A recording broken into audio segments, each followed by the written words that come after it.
Tetanus रोग किस जीवाणु से होता है? तो इसका आंसर होगा क्लोस्ट्रीडियम टिटेनी। चंद्रमा पर एक बम विस्फोट होता है, इसकी आवाज पृथ्वी पर सुनाई नहीं देगी।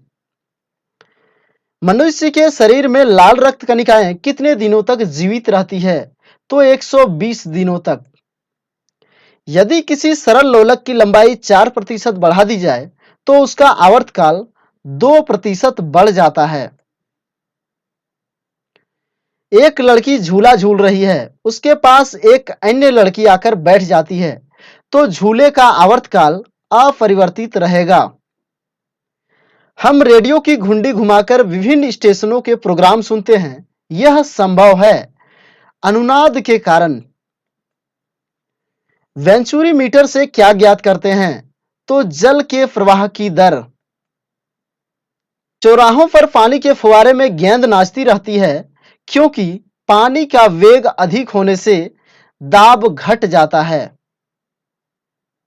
यदि द्रव्यमान परिवर्तित हुए बिना पृथ्वी की वर्तमान त्रिज्या सिकुड़कर आधी रह जाए तो दिन होगा 12 घंटे का। यदि किसी पिंड को पृथ्वी से 11.2 किलोमीटर प्रति सेकंड की वेग से फेंका जाए तो पिंड पृथ्वी पर कभी लौटकर नहीं आएगा। उपग्रह में समय ज्ञात करने के लिए अंतरिक्ष यात्री को क्या प्रयोग करना चाहिए? तो स्प्रिंग घड़ी का। यदि पृथ्वी की त्रिज्या 1% कम हो जाए किंतु द्रव्यमान वही रहे तो पृथ्वी तल का गुरुत्व त्वरण 2% घट जाएगा। दाब का मात्रक होता है तो पास्कल। खाना पकाने का बर्तन होना चाहिए उच्च विशिष्ट ऊष्मा का और निम्न चालकता का। झरने में जब जल ऊंचाई से गिरता है तो उसका ताप बढ़ जाता है। केल्विन तापमापी में बर्फ का गलनांक होता है तो 0 केल्विन। बॉटनी शब्द की उत्पत्ति किस भाषा के शब्द से हुई है? तो ग्रीक भाषा के। क्यूरी किसकी इकाई का नाम है? तो रेडियो एक्टिव धर्मिता का। किस रंग की तरंगदैर्घ्य सबसे कम होती है? तो बैंगनी रंग का। कमरे में रखे रेफ्रिजरेटर का दरवाजा खोल दिया जाता है तो कमरे का ताप बढ़ जाएगा। इंद्रधनुष में कितने रंग होते हैं? तो 7 रंग। सेकेंड पेंडुलम का आवर्तकाल क्या होता है? तो 2 सेकेंड। भारतीय विज्ञान संस्थान कहां स्थित है? बेंगलोर में। पराध्वनिक विमानों की चाल ध्वनि की चाल से अधिक होती है। भू-स्थिर उपग्रह की ऊंचाई पृथ्वी से कितनी होती है?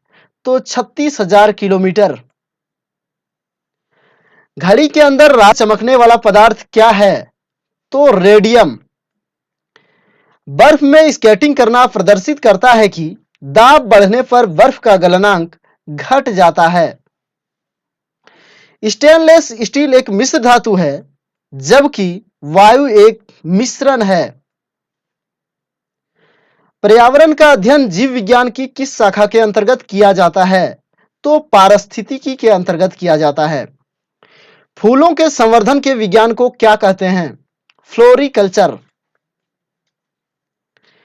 किसी असंतुलित बल द्वारा किसी पिंड में उत्पन्न त्वरण बल के अनुक्रमानुपाती होता है। किस हार्मोन को आयोडीन युक्त हार्मोन कहा जाता है? तो थायरोक्सिन हार्मोन को।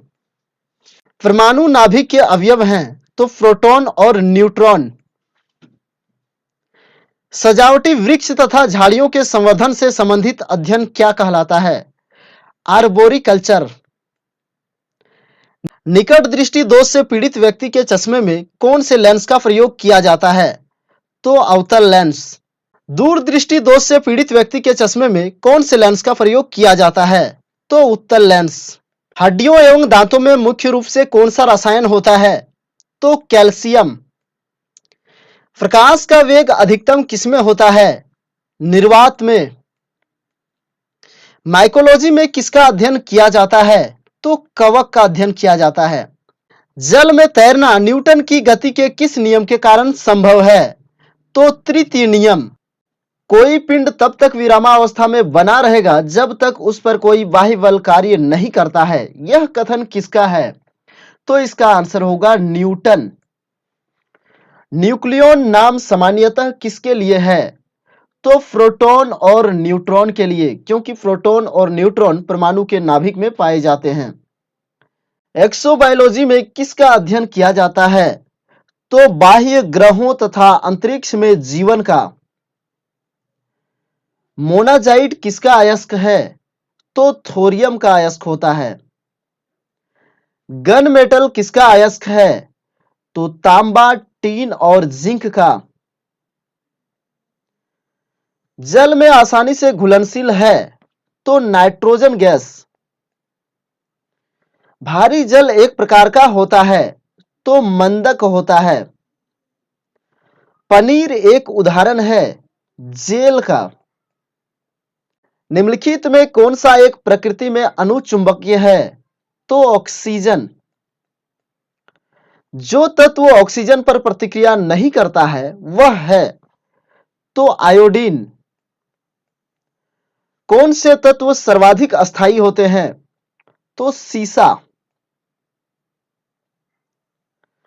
कौन जल से हल्का तत्व है? तो सोडियम। सामान्य ट्यूबलाइट में कौन सी गैस भरी होती है? तो आर्गन के साथ मरकरी का वेफर भरा होता है, यानी वाष्प भरा होता है। वैज्ञानिक एडवर्ड जेनर किस रोग से संबंधित हैं? तो चेचक से। मानव में गुर्दे का रोग किसके प्रदूषण से होता है? तो कैडमियम के प्रदूषण से होता है। बीसीजी का टीका किस बीमारी से बचाव के लिए लगाया जाता है? तो क्षय रोग से बचने के लिए। प्रकाश संश्लेषण के दौरान पैदा होने वाली ऑक्सीजन का स्रोत क्या है? तो ऑक्सीजन जो है जल से बनता है। पौधे का कौन सा भाग श्वसन क्रिया करता है? तो पत्ती। कच्चे फलों को कृत्रिम रूप से पकाने के लिए किस गैस का प्रयोग किया जाता है? इथिलीन गैस का। वृक्षों की आयु किस प्रकार निर्धारित की जाती है? तो वार्षिक वलयों की संख्या के आधार पर। नेत्रदान में दाता के आंख का कौन सा भाग उपयोग में लाया जाता है? तो कॉर्निया। मानव में गुणसूत्रों की संख्या कितनी होती है? तो 46। मानव शरीर के किस अंग की हड्डी सबसे लंबी होती है? तो ऊरू यानी जांघ, और हड्डी का नाम जो होता है वो होता है फीमर। गाय और भैंस के थनों से दूध उतारने के लिए निम्नलिखित में किस हार्मोन की सुई लगाई जाती है? तो ऑक्सीटॉसिन का जो है इंजेक्शन लगाया जाता है। प्रखनली शिशु के संबंध में कौन सा कथन सत्य है? तो शिशु का परिवर्धन प्रखनली के अंदर होता है। मानव शरीर में पसलियों की संख्या कितने जोड़ी होती है? तो 12 जोड़े। किस द्रव के एकत्रित होने पर मांसपेशियां थकान अनुभव करने लगती है? तो लैक्टिक एसिड के। स्तनधारियों में लाल रुधिर कणिकाओं का निर्माण कहां होता है? तो अस्थि मज्जा में। वॉशिंग मशीन का कार्य किस सिद्धांत पर आधारित है? तो अपकेंद्रण के सिद्धांत पर।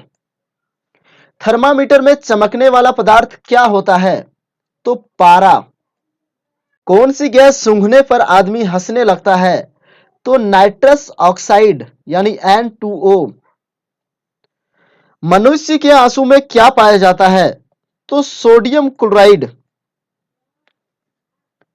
पीने के पानी में कौन सी गैस मिलाते हैं? तो क्लोरीन गैस मिलाया जाता है जीवाणुओं को नष्ट करने के लिए। किस खनिज से रेडियम प्राप्त किया गया था? तो पिंच ब्लेंड। वाहनों से निकलने वाली प्रदूषित गैस मुख्यतः कौन सी होती है? तो कार्बन मोनोऑक्साइड।